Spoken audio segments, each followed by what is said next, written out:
Arsala rasulahu bil huda wa dinil haq yudhiruhu ala dini kulli wa kafa billahi syahida. Asyhadu an la ilaha illallah wa la syarika lah, asyhadu anna Muhammadan abduhu wa rasuluhu, amma ba'du. Bapak-bapak ikhwatul iman, anggota Persis Maleber, oge simpatisan, oge jamaah masjid anu dimuliakeun ku Allah Subhanahu wa taala, hormateun simkuring sadaya. Alhamdulillah dina malam ahad ieu urang tepang deui sareng pangaosan sasihan nyaeta Tamhidul Mubalighin. Anu mancaen tugas sakedahna nyaeta Al Ustad Wawan Sofwan. Berarti sebutnya Wawan Sofyan. Sofyan? Yeah. Wawan Sofyan. Anu disangki Wawan Sofyan Solihuddin teh harita geuning pajinya. Ternyata anjeunna teh tiasa mancaen tugas da ieu jalaran nuju repot.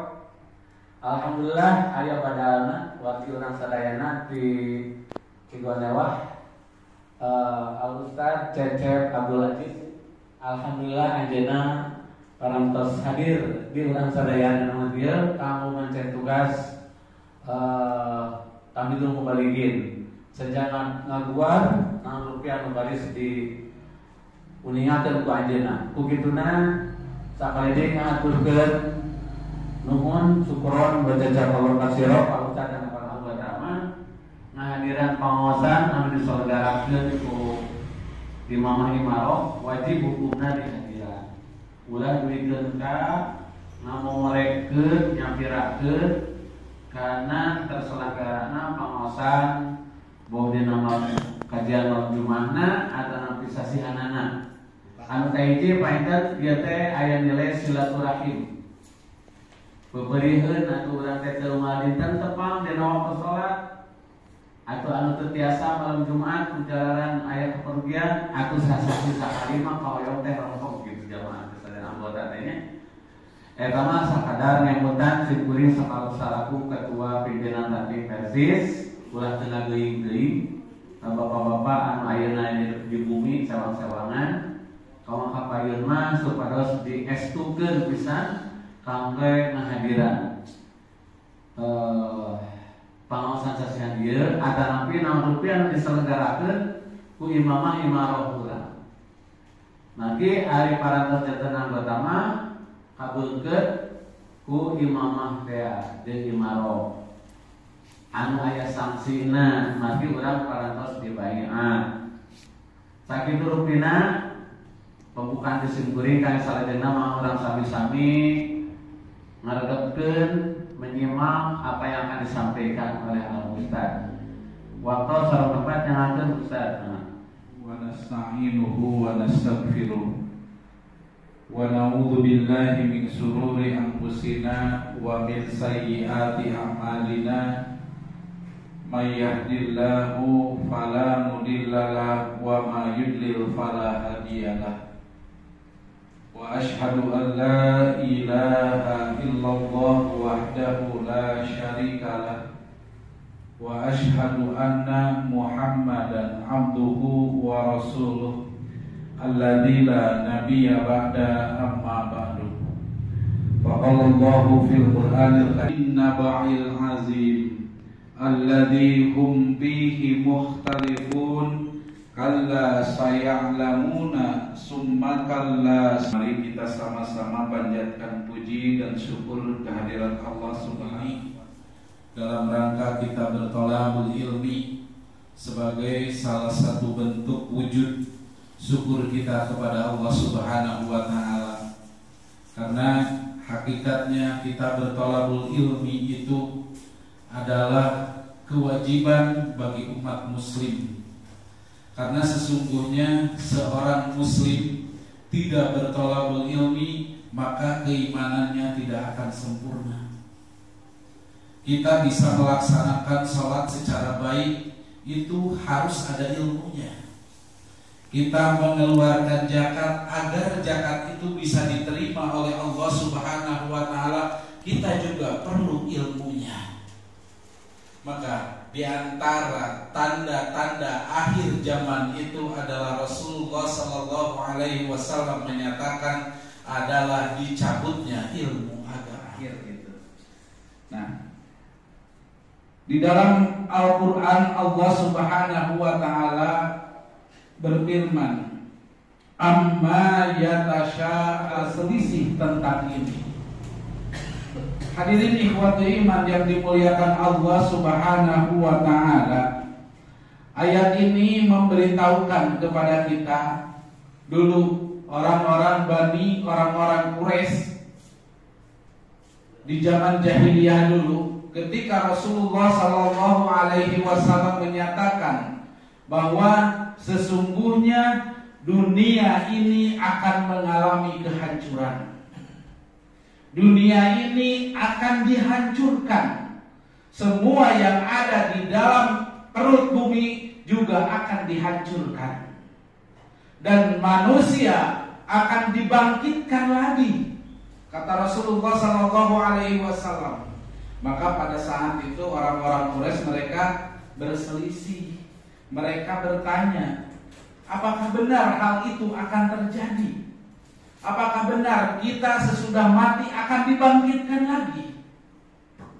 Bahkan orang-orang Quraisy saking tidak percayanya kepada Rasulullah Sallallahu Alaihi Wasallam, dia membawa tulang belulang ke hadapan Rasulullah Sallallahu Alaihi Wasallam, dan dia berkata kepada Rasulullah, apakah tulang ini yang kata kamu akan dibangkitkan lagi?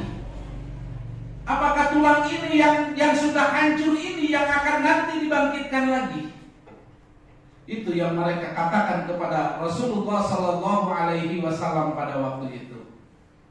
Hadirin yang dimuliakan Allah Subhanahu wa ta'ala, maka pada saat itu Allah Subhanahu wa ta'ala menyatakan mereka orang-orang Quraisy berselisih tentang hari, yaitu hari berita yang sangat besar. Apa berita yang sangat besar itu? Yaitu hari kiamat. Hari kiamat berita yang sangat besar, yang mana nanti manusia akan dibangkitkan oleh Allah Subhanahu wa ta'ala. Hadirin ikhwati iman yang dimuliakan Allah Subhanahu wa ta'ala,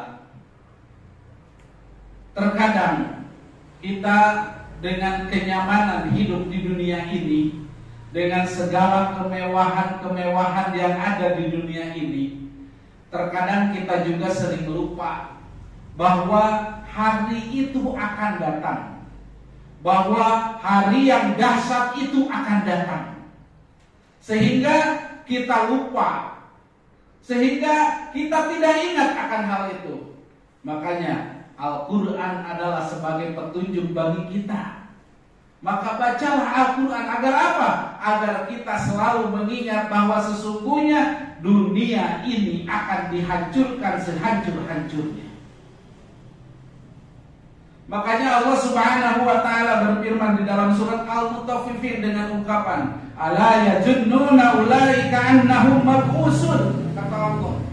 Mereka menyangka, tidaklah orang-orang bahwa sesungguhnya dia akan dibangkitkan, bahwa sesungguhnya mereka akan dibangkitkan pada hari apa? Yaitu liyaumin azim, pada hari yang sangat besar. Yauma yaqumun nasu li rabbil alamin, yaitu pada hari ketika manusia dikumpulkan di hadapan Allah Subhanahu wa ta'ala. Hadirin yang dimuliakan Allah Subhanahu wa ta'ala, maka dari ayat ini jelaslah bagi kita bahwa sesungguhnya kehidupan dunia ini nanti pada saatnya nanti akan dihancurkan, dan kita semua akan dibangkitkan, dan kita semua akan menghadap kepada Allah Subhanahu wa ta'ala. Bahkan di dalam surat An-Naba ini juga dijelaskan kepada kita, yaitu pada hari yang sudah ditetapkan oleh Allah Subhanahu wa ta'ala, maka ketika sangkakala Allah Subhanahu wa ta'ala tiupkan, maka pada saat itu akan keluar suara yang sangat keras sehingga memekakkan telinga. Maka pada saat itu orang-orang pada berlari. Ada yang mereka lupa terhadap istrinya, mereka sudah tidak ingat lagi kepada istrinya. Seorang anak sudah tidak ingat lagi kepada ibunya. Bahkan Rasulullah gambarkan seorang ibu yang sedang menyusui anaknya. Pada saat itu anak itu dilemparkan. Itu saking kagetnya dengan suara itu. Dan pasti manusia pada saat itu yang diingat adalah sudah mempunyai amal apakah yang harus dipersiapkan nanti di hadapan Allah Subhanahu wa ta'ala. Hadirin yang dimuliakan Allah Subhanahu wa ta'ala, maka ketika tiupan yang pertama itu, seluruh manusia akan hilang, seluruh manusia akan mati. Dan kemudian tidak berselang lama, dengan tiupan yang kedua, dengan tiupan sangkakala yang kedua, maka manusia akan dibangkitkan lagi. Manusia akan dibangkitkan lagi seolah-olah seperti biji yang tumbuh menjadi pohon. Dan pada saat itu tidak ada yang memakai baju selembar pun. Mereka semuanya telanjang, bahkan tidak beralas kaki pada saat itu. Pada saat itu tidak beralas kaki. Bahkan laki-laki pun tidak ada yang disunat. Hadirin ikhwatu iman yang dimuliakan Allah Subhanahu wa ta'ala. Makanya Ibu Siti Aisyah, beliau bertanya kepada Rasulullah, "Wahai Rasul, bagaimana kita saling melihatkan kita punya aurat?" Maka Rasul menjawab, pada saat itu tidak ada, mereka tidak ada ingat akan hal-hal itu. Tidak ada yang ingat, tidak ada yang sadar akan hal-hal itu. Yang diingat apa? Yang ada adalah dia mempunyai amal apakah untuk menghadap Allah Subhanahu wa ta'ala. Hadirin ikhwatu iman yang dimuliakan Allah Subhanahu wa ta'ala. Bahkan Imam Malik dalam menafsirkan yauma yaqumun nasu li rabbil alamin, Rasulullah sallallahu alaihi wasallam dalam sebuah hadis menyatakan, hatta yagiba ahaduhum fi rasihi ila nasabil uzunai. Kata Rasulullah sallallahu alaihi wasallam, sehingga seseorang dari mereka tenggelam ke dalam keringatnya sampai sebatas pertengahan telinganya.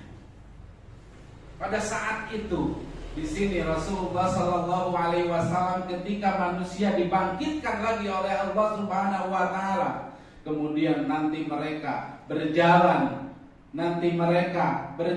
di padang mahsyar yang tidak ada gunung, tidak ada pohon, rata dunia ini. Pada saat itu, maka manusia pada waktu itu mereka berjalan, sehingga apa yang dinyatakan Rasulullah sallallahu alaihi wasallam, pada saat itu adalah ada orang-orang yang mereka tenggelam di dalam teringatnya sendiri. Karena apa? Di dalam sebuah hadis Rasulullah sallallahu alaihi wasallam dari Abi Umamah, anna Rasulullah sallallahu alaihi wasallam qala, Rasulullah sallallahu alaihi wasallam berkata, tadnus samsu yaumal qiyamah ala qadril mil. Kata Rasul, nanti pada hari kiamat matahari akan didekatkan jaraknya 1 mil. Kata Rasul, bayangkan matahari dekatnya 1 mil di atas kepala kita. Jarak sekarang jauhnya berapa mil? Terasa panasnya sampai punggung. Ini pada hari nanti di padang mahsyar, Allah Subhanahu wa ta'ala matahari itu didekatkan. Matahari itu didekatkan. Wa yajidu fi harriha kaza wa kaza. Bahkan kata Rasulullah sallallahu alaihi wasallam, panasnya saja ditambah kaza wa kaza, sekian. Hadirin ikhwatu iman yang dimuliakan Allah Subhanahu wa ta'ala. Maka Rasulullah sallallahu alaihi wasallam menyatakan pada saat itu, nanti kepala mereka akan mendidih seolah-olah mendidihnya air. Karena apa? Karena saking panasnya matahari di atas kepala mereka akan mendidih seolah-olah mendidihnya air. Itu yang Rasulullah sallallahu alaihi wasallam nyatakan kepada kita. Ini saking beratnya ketika kita mau menghadap Allah Subhanahu wa ta'ala. Ini sebelum hari penghisaban. sebelum hari hisaban Allah Subhanahu wa taala. Maka proses manusia itu untuk menghadapi hisaban itu seperti itu. Ketika matahari sudah didekatkan oleh Allah Subhanahu wa taala, maka kepala mereka mendidih seolah-olah mendidihnya air. Dan Rasulullah Shallallahu Alaihi Wasallam nyatakan kepada kita bahwa pada saat itu keringat mereka menandakan kesalahan dosa-dosa mereka. Ada di antara mereka yang keringatnya sampai 2 mata kakinya, ada yang keringatnya sampai betisnya, ada juga yang keringatnya sampai pertengahan badannya. Dan ada juga mereka yang tenggelam dengan keringat-keringatnya sendiri. Itu tergantung amal yang dia lakukan ke waktu dia di dunia. Itu menandakan bagaimana kualitas amal yang sudah dia kerjakan sewaktu di dunia. Hadirin ikhwatul iman yang dimuliakan Allah Subhanahu wa taala. Kalau kita melihat keterangan-keterangan ini menjadikan peringatan bagi kita. Jadikan peringatan Al-Quran menyatakan kepada kita bahwa hal ini pasti akan terjadi. Maka Allah nyatakan, kalla saya'lamuna summa kalla saya'lamuna. Pasti kalian akan tahu dan pasti kalian akan merasakan hal itu. Ini kata Allah Subhanahu wa taala. Hadirin ikhwatul iman yang dimuliakan Allah Subhanahu wa taala, betapa dahsyatnya. Maka pantas kalau Al-Qur'an menyatakan bahwa itu adalah hari yang sangat dahsyat, hari yang sangat besar, di mana manusia dibangkitkan oleh Allah Subhanahu wa taala tanpa alas kaki, tanpa berpakaian, bahkan tanpa disunat pada waktu itu. Kemudian matahari didekatkan kepada kita. Dan pada saat itulah kelihatan amal-amal seseorang itu, kualitas yang dia bawa nanti di hadapan Allah Subhanahu wa taala. Bahkan pada saat itu di dalam keterangan-keterangan yang lain para ulama menyatakan bahwa sesungguhnya sangat lama sekali ketika penantian kita menuju penghisaban Allah Subhanahu wa taala pada waktu itu. Sangat lama sekali. Makanya pada saat itu ada di antara manusia mereka mendatangi para rasul-rasul Allah Subhanahu wa taala. Ada yang datang kepada Nabi Adam, mereka meminta syafaatnya. Ada yang datang kepada Nabi Musa, ada yang datang kepada Nabi Isa, ada yang datang kepada Nabi Ibrahim pada waktu itu untuk meminta syafaatnya. Tetapi nabi-nabi Allah Subhanahu wa taala tidak ada yang memberikan syafaat. Karena apa? Karena kata Nabi Adam, beliau bersabda bahwa sesungguhnya aku malu sama Allah. Karena apa? Karena aku dulu pernah membuat kesalahan. Maka datanglah kata Nabi Adam tuh sama Nabi Isa. Kemudian dengan jawaban yang sama Nabi Nuh, dengan jawaban yang sama pada saat itu. Maka ketika mereka datang kepada Nabi Musa dan Nabi Musa menyatakan datanglah kepada Rasulullah Sallallahu Alaihi Wasallam. Maka pada saat itu Rasulullah Sallallahu Alaihi Wasallam memberikan syafaat yang pertama. Dia sujud kepada Allah Subhanahu Wa Taala sampai Allah Subhanahu Wa Taala membangkitkan beliau, membangkitkan Rasulullah Sallallahu Alaihi Wasallam. Ini nyatakan saking cintanya Rasulullah Sallallahu Alaihi Wasallam terhadap umatnya, saking cintanya Rasulullah Sallallahu Alaihi Wasallam kepada kita. Tapi yang jadi pertanyaan, kenapa kita menyatakan diri kita cinta kepada Allah, cinta kepada Rasul, tapi dibuktikan dengan apa rasa cinta kita itu kepada Rasul? Padahal Rasulullah Sallallahu Alaihi Wasallam beliau sampai meneteskan air matanya karena cintanya kepada umatnya, sambil dia berkata ummati, ummati, kata Rasul, ummati, ummati. Saking apa? Ketika dia mendengarkan bagaimana doanya Nabi Ibrahim.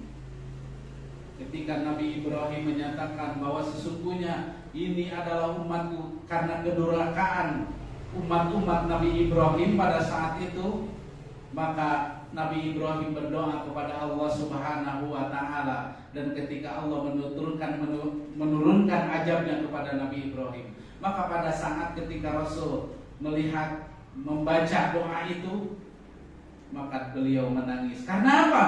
Karena beliau saking cintanya kepada umatku jangan sampai mengalami hal yang seperti itu. Allah Subhanahu wa taala turunkan azabnya. Itu saking cintanya Rasulullah sallallahu alaihi wasallam. Hadirin yang dimuliakan Allah Subhanahu wa taala, maka dari keterangan-keterangan ini patutlah kita meningkatkan ketakwaan kita kepada Allah Subhanahu wa taala, meningkatkan keimanan kita kepada Allah Subhanahu wa taala.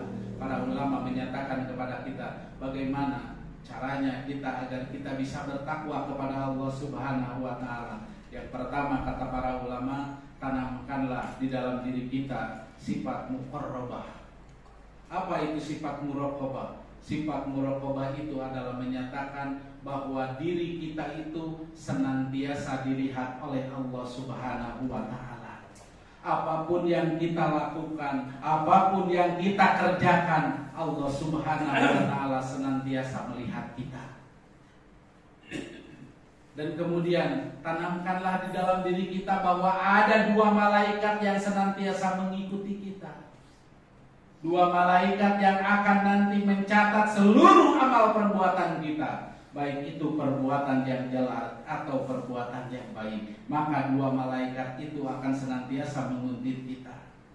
Coba bayangkan kalau seseorang dia mempunyai sifat seperti itu, yaitu dia menyadari bahwa sesungguhnya Allah melihat kita, bahwa dia sadar sesungguhnya ada dua malaikat yang mengikutinya, tidak akan ada kesempatan bagi dirinya untuk melakukan kemaksiatan.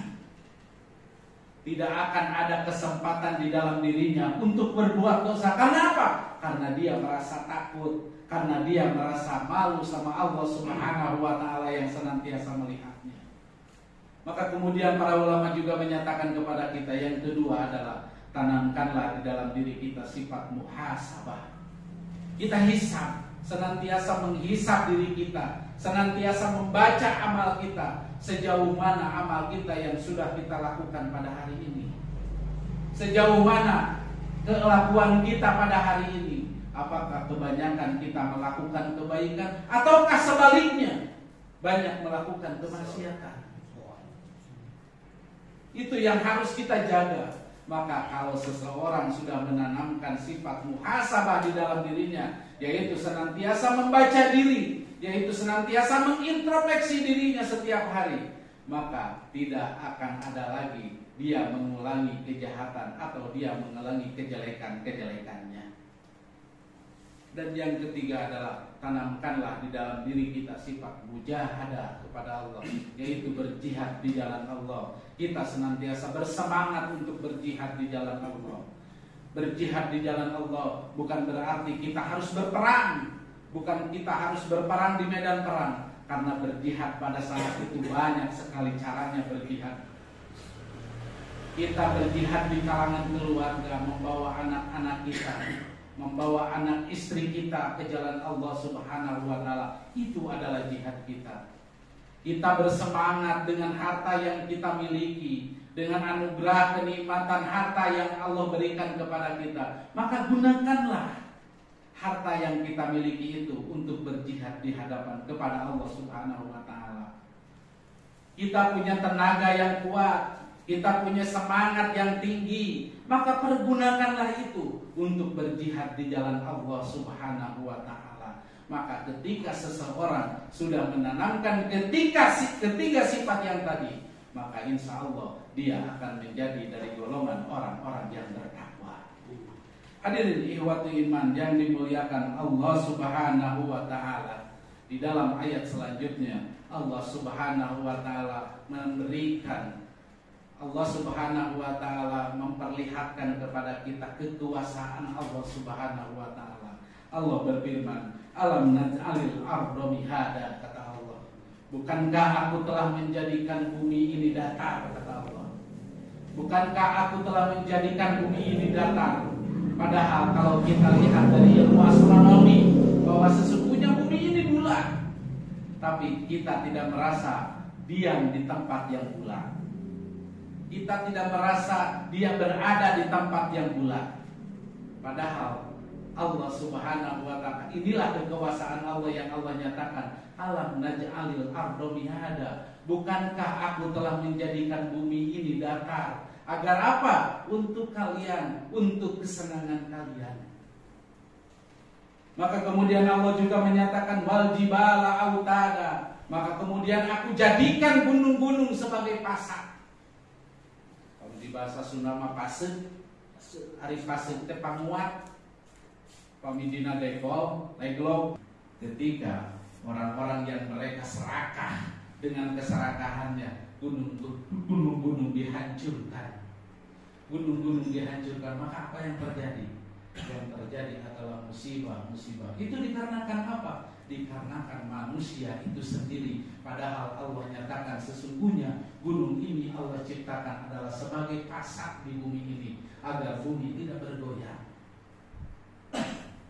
Hadirin ikhwatu iman yang dimuliakan Allah Subhanahu wa ta'ala. Maka kemudian Allah menyatakan wa khalaqnakum azwaja. Maka kemudian aku ciptakan untuk kalian pasangan-pasangan. Kecintaan Allah Subhanahu wa ta'ala, kenikmatan yang sangat besar yang Allah berikan kepada kita. Allah nyatakan di dalam Al-Qur'an, wa ja'alna naumakum subata, kata Allah. Maka kemudian aku jadikan tidur kalian itu adalah untuk istirahat. Wa ja'alna al-laila libasa. Maka kemudian aku jadikan, kata Allah Subhanahu wa ta'ala, malam ini adalah sebagai pakaian kalian, penutup kalian, penutup dari waktu siang ke waktu malam. Wajah untuk kalian mencari maisha.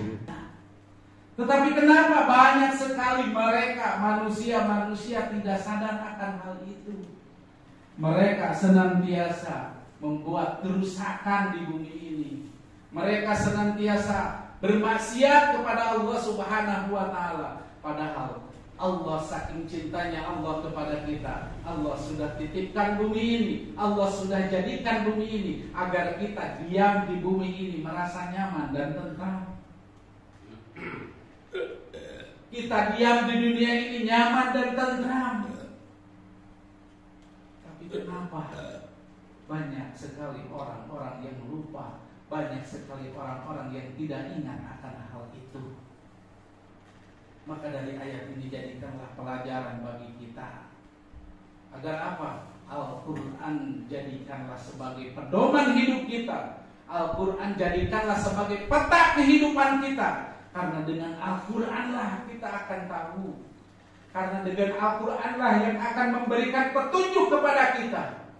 Al-Quran akan memberikan petunjuk kepada kita. Al-Quran bukan hanya dibaca, tetapi dipahami isinya agar apa? Agar kita mengerti, agar kita paham. Sebagai contoh, kita paham bahwa gunung itu adalah sebagai pasak.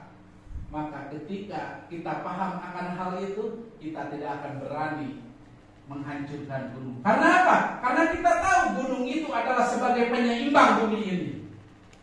Al-Quran sudah memberikan pelajaran kepada kita. Tetapi mereka yang lupa akan ayat-ayat Allah Subhanahu wa ta'ala, mereka lupa akan ayat yang sudah Al-Quran terangkan kepada kita. Rasulullah SAW sebagai uswah bagi kita, mereka tidak mau mengikutinya. Apalagi di zaman sekarang pada saat ini, berapa persen pemuda-pemuda sekarang yang hafal akan Al-Quran? Sengaja mereka orang-orang kafir membuatkan aplikasi-aplikasi BIM sehingga anak-anak kita sampai lupa akan Al-Quran.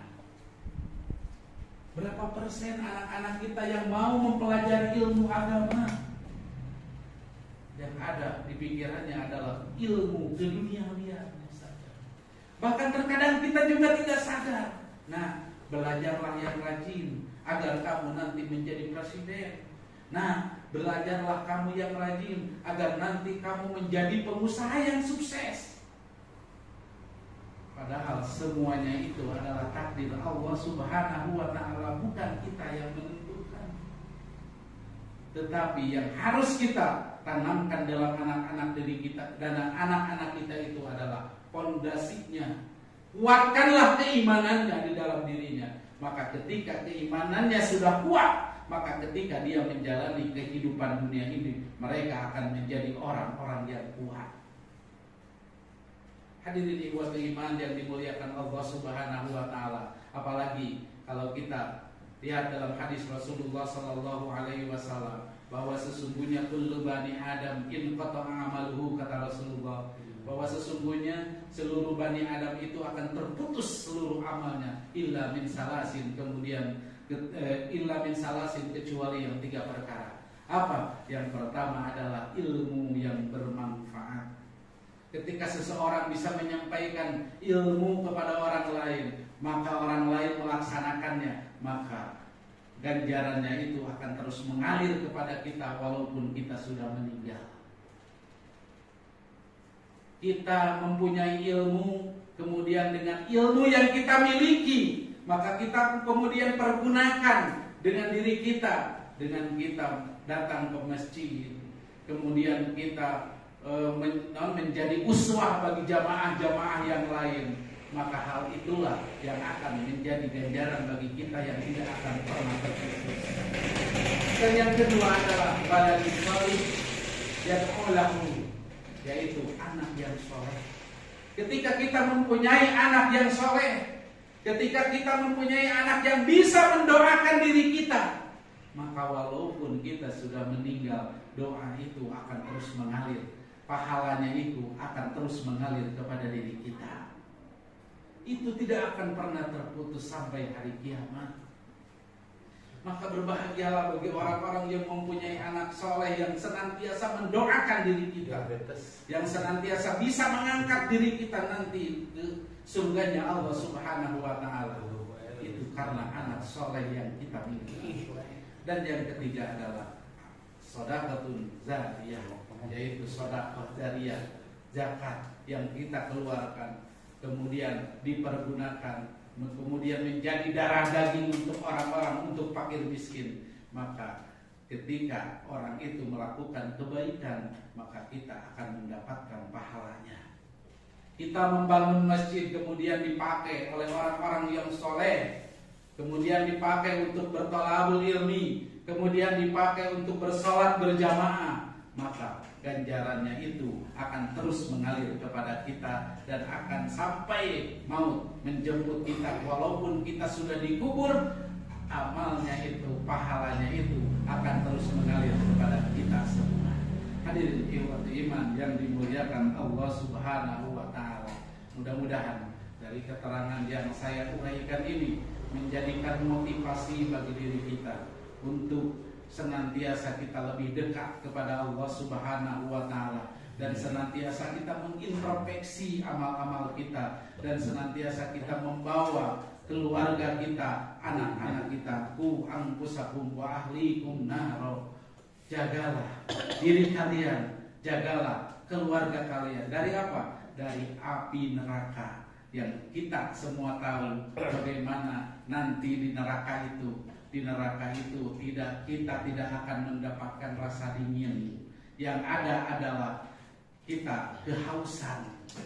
Maka kemudian yang Allah sediakan di neraka itu apa? Yang Allah sediakan di neraka itu adalah air yang mendidih dan nanah bercampur darah. Maka ketika orang-orang yang durhaka yang masuk ke neraka jahanam, mereka merasa kehausan, tidak ada lagi air pada saat itu, yang ada hanyalah air yang mendidih. Maka mau tidak mau mereka minum air itu dan hancurlah seluruh badannya. Maka kemudian dia kehausan lagi, tidak ada lagi minuman, yang ada hanyalah darah dan nanah pada waktu itu. Maka itulah yang mereka minum. Saking ngerinya neraka yang Allah sediakan bagi manusia. Tapi mengapa manusia banyak sekali mereka yang tidak tahu akan hal itu? Padahal Allah juga sudah menyediakan bagi kita surganya Allah, yaitu di dalam surat Hal ataka hadisul Ghasiyah, Allah menyatakan bagaimana indahnya surga itu. Kita duduk di atas dipan-dipan yang empuk, kemudian beralaskan permadani yang empuk, kemudian disediakan bantal-bantal yang tinggi, kita hanya bersandar dan menatap ke depan. Bagaimana indahnya ranjang-ranjang itu semua terbuat dari emas. Ini Allah nyatakan kepada kita semua agar apa? Agar kita termotivasi untuk senantiasa kita lebih dekat kepada Allah Subhanahu wa taala, karena Allah sudah menyediakan bagi kita surganya. Hadirin ikhwat iman yang dimuliakan Allah Subhanahu wa taala, itulah yang dapat saya uraikan. Mudah-mudahan ini menjadi manfaat bagi diri saya khususnya, umumnya bagi para hadirin semuanya, dan mudah-mudahan ini juga menjadi motivasi bagi diri kita untuk senantiasa kita melakukan apa yang diperintahkan oleh Allah Subhanahu wa taala dan kita menjauhi apa yang dilarang oleh Allah Subhanahu wa taala. Aqulu qouli hadza walhamdulillahi rabbil alamin. Wassalamualaikum warahmatullahi wabarakatuh.